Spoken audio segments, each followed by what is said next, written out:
Who's out there? God?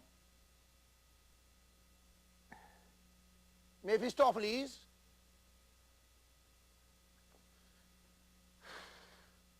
Darrell effing Zanuck? Ah, the faces in the dark, the expectant faces in the dark. Perhaps that's all there ever was. Fingers caught in the emotional till, and now a reckoning. To begin at the beginning. It was all going to happen for me, and I knew it. Lear is a Welshman.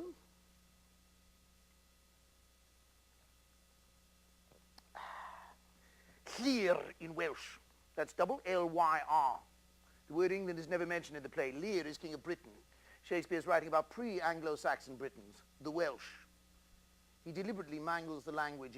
It's wrought and talked and strangled. Some of the lines are unspeakable, but they have to be said. It's as if Shakespeare is tearing himself apart. It would be nice to play him in the English theatre, but English theatre is so boring these days. Broadway is infinitely more exciting. If you're opening at 8 p.m., by 1 o'clock in the morning, you know whether to catch the next flight out, because by then it's dead, cut, finished. Now, at the Royal Shakespeare, you can play for an entire season with bad notices. People will still come. Why? Because it's the Royal. I don't think that's interesting. You should have to fight, like Edmund Kean fought, David Garrick fought, Henry Irving. Did I fight? In Lear's own kingdom, they speak the language of heaven, the language I was brought up in. My parents in chapel spoke the language of King Lear and King Arthur and Merlin, and I'm bilingual to this day. At home with friends sometimes, I surprise an English guest by slipping into it. It isn't for effect. It's me. It's us.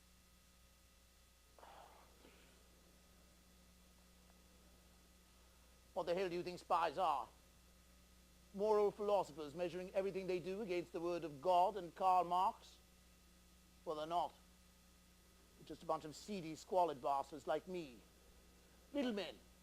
Drunkards, queers, henpecked husbands. The civil servants playing cowboys and Indians to brighten their rotten little lives. You think they sit around like monks in London balancing right against wrong?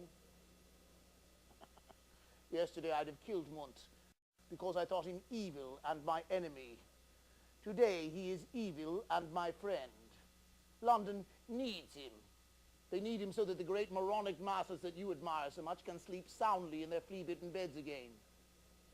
They need him for the safety of ordinary crummy people like you and me.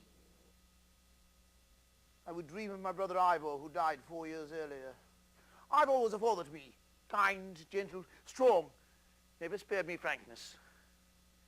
I would dream he was with me in the room.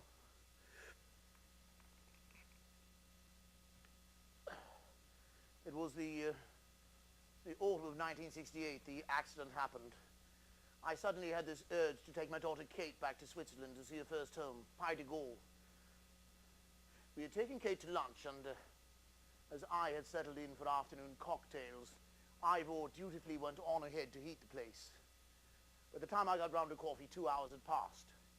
When we finally got back to the house, it was a nightmare.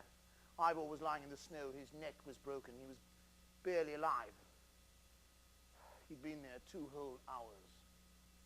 Slipped on a snow grill. I tried to move him. Shouldn't have. Damn drink. We got him to Geneva, intensive care. Granddad Elizabeth flew straight out. At 61, Ivor was paralyzed from the neck down. There were moments when he didn't want to live, and sometimes, after visiting him, poor Jessica, I felt the same.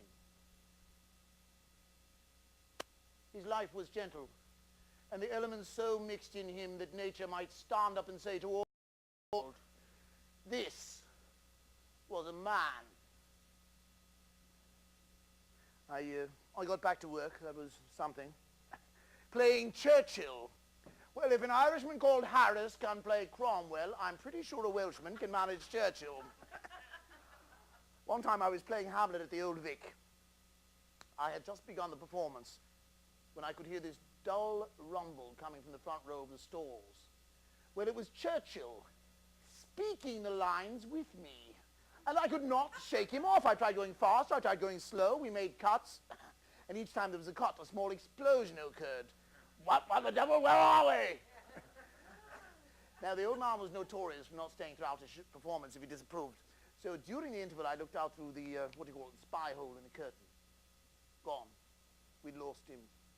Back at my dressing room, there was a knock at the door. And there stood Churchill.